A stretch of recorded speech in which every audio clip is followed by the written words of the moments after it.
of the Healing Hut. I'm going to tell you what my ambitious goals are on this episode.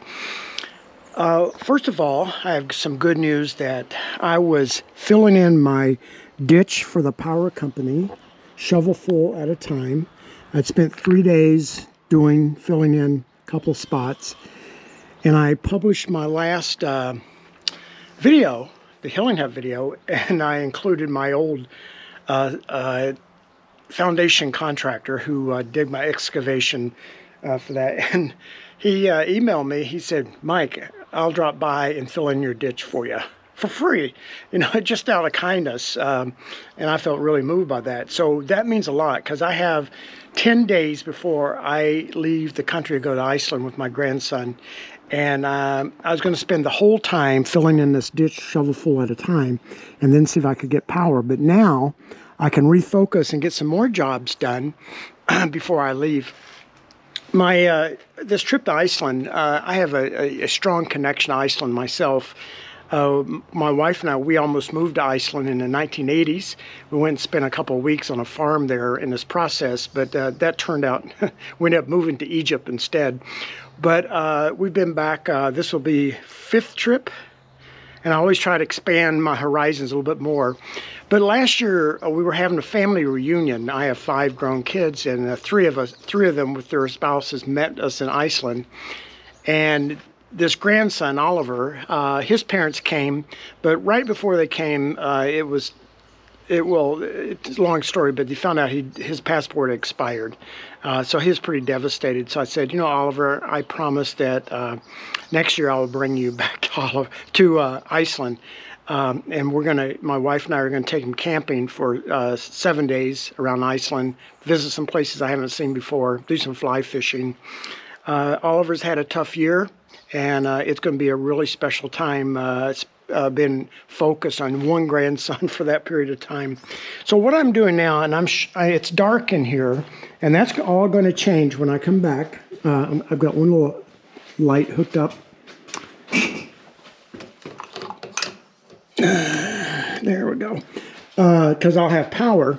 So what I'm doing now, I'm fixing some of my beams, because when I did the wiring and the plumbing, I mentioned last time, I had to really cut so much wood out that it was going to violate code. So I've added wood, and man, did it feel good. It felt really good to get back with doing carpentry work. And I've learned so much over the last year, because I was a very sloppy woodworker.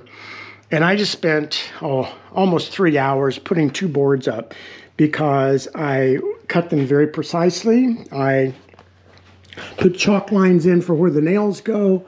And anyway, I feel good about that. It's much stronger. So what I'm going to do today is I'm going to come around. There's an area here I mentioned before, just because this fitting had a hub on it. I don't know if you can see in the dark. It made the hole so wide that I violate code. So I'm going to come back and put some wood on the inside here to strengthen this, so hopefully the inspection will go fine. I'll probably wait till I get back from Iceland, and I'll have my county inspector come back, who looks at structure, and he has to make sure that I didn't cut too much wood out for my wiring and plumbing, and then he'll prove it and I can move on. But then I've already ordered supplies to do stonework, and that's really exciting to me. I need to sit down probably before I leave for Iceland and study my blueprints, study my engineering, to make sure there's no problems with the stone. My stone that I'm using is a little bit thicker than what we had planned on originally, and it might mean I have to pour new footings to support the stone. So that's what I'm going to try to solve here in the next few days before I leave. Well, but thanks so much for coming along. Today is in some ways the first day of fall, because my wife went back to work. And I was just thinking this morning that for the first time, maybe ever, or at least in a while, I'm starting to have real doubts if I can finish this cottage. I'm so far behind where I wanted to be. It took me so long to do the electrical work. And then This summer, early summer, we had lots of company, which I loved. I was delighted to have them. And in some ways, I think I got so tired, so fatigued, and I had to put the cottage on the back burner. I was going to jump on it as soon as company left, and it's been very slow for me. I was sick pretty bad in July for a while, got better, and then took my grandson camping in Iceland last week, returned a week ago today. Great trip, did really well. But the next day after getting back, I went in and got my COVID vaccine and a flu shot, but unrelated to that, because already that morning before I had the shots, I started getting the sniffles, and by that night, I had a full-blown cold, and because my immune system is so depressed, it always goes into my lungs and turns into pneumonia. I don't know if I officially had pneumonia this time. I was very congested, but I just feel awful. Now it's 6-7 days of this. Today I had to go in the hospital early this morning for chemo, and my plan was, because today is the one day this week is beautiful, blue skies, fairly warm, and then the rest of the week is going to be cold and rainy. I had all these objectives. I want to fill this last hole in. I've been working on it for several days, and start cutting boards for my siding. And I had my truck loaded with the construction debris to take to the dump after I had chemo. So the time I had chemo and went to the dump and unloaded that and came home, I felt just horrible. So now it's 4 hours later, and I'm just now coming outside, and I just said, you gotta get moving, you gotta go outside. And so I'm going to try and finish filling this hole in. I don't know if I'll get to cutting my boards or not. It is exciting to have electricity and power hooked up, but I started thinking about the jobs ahead of me, and a lot more jobs I just really want to do. Stonework and some more beams and building doors, but I just feel overwhelmed, I guess. Maybe my health will bounce back and I'll have energy again.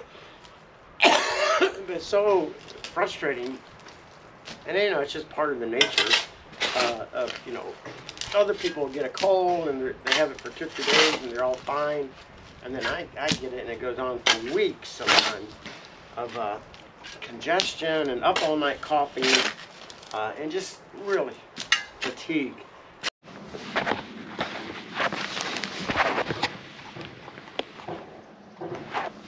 So let's see if the saw is officially running on cottage power, not house power through extension cords. My lights are on inside. I know this sounds silly, but I am so thrilled. This has been 5 months of me winging it, trying to figure out how to do wiring, and here I am. I was going to say a couple things. What I'm going to do today, I have a bunch of boards here that I'm going to saw the right dimensions to start working on siding in the back. If I'm lucky, I'll get them sawed and get some finish on them before it starts to rain. But I was thinking about why this cottage has been so helpful to me as someone battling a serious chronic illness. Is I mentioned in my previous video that I came home from Iceland a week ago yesterday and have been quite ill since then with bronchitis and just fatigue. And this morning I'm better, not completely better, but each day I get like 10% better. That this morning I woke up and I just still felt so fatigued. If it had not been for this cottage, I would sat in the house all day. Maybe worked on the writing or something, but I just didn't want to use my body. But I felt the cottage calling me, come work on me. And that has been a lifesaver.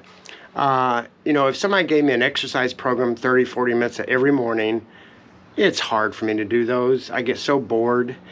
But now I'm spending, on a bad day, yesterday was a bad day, and I spent 2 hours filling in this hole. But now I feel motivated. I'm up here, I feel awful, but that's okay. I also feel joyous in working on the cottage. And I think that's a real difference. That's why I recommend to people who have cancer or other chronic illnesses, find a passion that involves your physical body. Something that you wake up in the morning and say, man, I just want to get out and do that. I feel awful, I'm about to throw up. about to cough my head off, but I'm gonna go out there and work. So anyway, that's why I think this has been so valuable.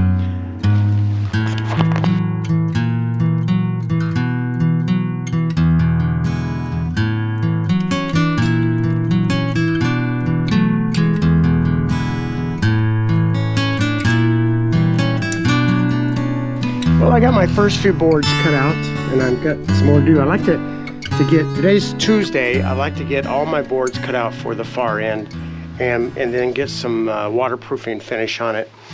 Tomorrow, I may run up to the border of British Columbia and pick up some blueberry poles. I've already picked up 100. I'm gonna pick up 50 more. And you think, what do you need those for? Well, it's hard to explain here, but there's a ceiling idea I've seen in Europe that I'm going to try here, I think, using poles for the ceiling. Now in Europe, these were old homes that the poles actually were structural. Here they're going to be more cosmetic because I don't need structural support of this roofing. So anyway, I might do that tomorrow. Plus there's a big chunk of cedar that came out of a 150-year-old log home that I may buy and use for my counter in here. Anyway, that's what I'm doing. But one of the things I was thinking about, yesterday I went back and watched one of the YouTube series that I watch, and I forgot the guy's name, but he's a Danish guy that's building or restoring 2 old stone barns into homes high in the Alps. And he's very good at what he does. And a good reason is he's methodical, and he's also a graphic designer by trade. And he's got a lot of experience as a videographer, but he has over 500,000 followers, I think, maybe 400,000. but he does these episodes, they're like at least an hour long, if not 90 minutes long, and I enjoy them. But I was trying to learn from him. I'm an amateur woodworker, an amateur videographer, and I have room to grow in those areas. But one of the things he does a lot, now he's like me, he's a novice, but he's very careful, and he's doing a good job. And he's learning as he goes, but he does a lot of educational parts. And I don't want to do that too much because I'm very insecure about my carpentry skills. They've come along a lot better than what they used to be. I mean, it sort of looks professional, but not quite. I'm still glowing from this morning turning my power on, and man, 4 months of running wires, and I mean, still I haven't tested.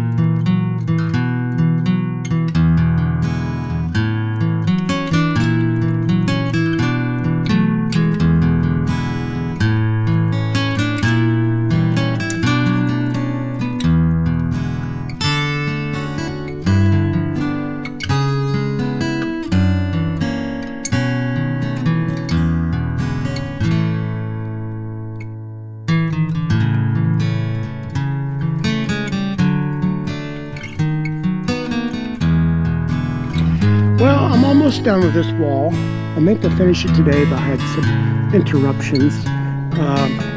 Probably the biggest interruption was I had a county inspection. I was due for one. I think, I don't know if the county inspector and if I just don't hear him right, or he changes his mind. He wanted to see the framing after I got the plumbing in and wiring. He's a very nice guy. He actually stayed and we talked for a while, but there's a lot more to it than just a framing inspection. He did do a framing inspection, and I had a couple of things I need to improve on, but he's also going to do a plumbing inspection, which I wasn't prepared for because I have to fill all my vent pipes with water, and I have to turn on my water to the cottage to make sure there's no leaks. So that wasn't done. I have to do that. And then we came to a dispute about, not a dispute in an ugly way, but just a difference, that I got on YouTube like I do everything, and the way I hooked up the wash machine drain was without a P-trap because it ran right into the shower's P-trap. That's what YouTube said was okay, and as a plumber. But he pulled out his code book, and in his code book, it said I have to have my separate P-trap for the wash machine, which is going to create a real problem because there's just no space. And it's one of those things, I've run into this often, everybody does in life, that you see these things that are just, they look just incredibly impossible, and you finally in the end figure it out and get it done. So I'm gonna have to do that. So a lot of work ahead. So I'm going to finish this siding probably tomorrow. And then we have a big party at our house this weekend. My granddaughter's turning 1. And I don't know if I'll get any work done. I might run to Home Depot and pick up some supplies. I'm going to be digging a ditch here to put in some footings for my stone. And also going to build a pad for my heat pump. I'm going to build that while I'm at it. So I have to buy a lot of concrete. And speaking of buying, another thing I'm running into now is that I have spent my construction budget. I took a chunk of money out of retirement and spent that. So now going forward, I have to live in our monthly income means, which I'm on Social Security. My wife's still working for a little while. So I have to be very careful that I don't eat up money. But speaking of that, I'm always looking for deals, things I can do to make things cheaper. And one of the things that I have come up with, and I'll have to find a picture to show you, it's about the ceiling inside. I've debated many times of what I'm going to do to the ceiling. I had an idea of putting a thatch ceiling up. I had a thatcher who was going to do a thatch roof, but then the county wouldn't let me do that. But anyway, when he does a thatch roof, he will come in and do a fake thatch ceiling to make it match. So I think about doing that. I changed my mind. I was going to put boards up. And I started looking at the price of boards, say 1x6 tongue and grooved to go over the ceiling. It's about $10 a board. And then I'll show you a picture if I can find it. What I do are poles. We live in an area that's one of the biggest berry producing areas of the U.S. Blueberries, I was going to say blackberries. Blackberries are natural here. Raspberries and blueberries are the biggest ones. And I didn't know this, but every 5 years they have to rotate their crop, that they dig up all the plants and they pull up all the poles that these berries grow on and they throw them away or sell them for $1 each. So I bought 2 truckloads of poles, and these poles I'm going to recondition. So I paid $1 a piece. Now if I got boards, the boards would have been $10 a piece. So I saved a bundle of money, and it's hard for you to imagine what this is going to look like. But these poles right now are going to be my ceiling, and the old house, like the one I'm going to show you, the poles actually hold up the ceiling. That's where the old cottages were done, the old stone cottages. But these will only be cosmetic, but I want to get that feeling. So that's my plan right now. I'm feeling so much better physically. I've been battling pneumonia for almost 2 weeks, ever since I got back from Iceland. Today it's down to just a little cold. And I have so much more energy than I have had for 2 weeks, so that's encouraging. So my next episode, I'll be doing stonework, and that's something I'm really excited about. Then I'll have to go back inside and start working on these plumbing things, preparing for a final inspection. Also, they have to do a, I don't know what it's called, an airflow test. And you can see my big double doors are still not in. My son's going to do that, so I have to get all this done before we can do an airflow test. So each day I'm turning on a new circuit. So here's the overhead lights. See how bright they are? It's so exciting. I feel like a kid in a candy store, being able to just flip switches and lights come on. So I met with the inspector yesterday, and he wants me to put a P-trap in here, and it's going to be really complicated. I may have to build a bench in the shower to sit on, just so I have space to put this P-trap in. I have a P-trap under the concrete, and what I read on YouTube, that was okay. But anyway, he had the code book, and it said no, it has to be above the floor. So anyway, so I got to do that. Today, it's raining outside. Yesterday was a gorgeous day, 70 and sunny. Today's more like 58 and raining. I climbed up to the rafters and put in some lag screws that he had requested I do, so that's all done in preparation for my next inspection. One thing I'll be doing on rainy days in the future is sealing up cracks. I'm going to caulk all around the baseboard, caulk any holes in the wall, put foam in cracks, things like that. So when they do the pressure test, and then I'll have to turn my water on. My water is good to here. It's turned off there, but I have to go up and then fill up the tank and all the lines. This line to the shower, I'm not sure where exactly I'm going to put it. I might put the faucet down there rather than here. That's why I didn't go ahead and finish that. I may cut that out. So that's it. I'm getting ready to start working on stonework next week. Today's Wednesday. We have a party at the house this weekend, I mentioned earlier. So I went over my engineering drawings and also looked at masonry codes about stonework. And if a stone is greater than 2 5/8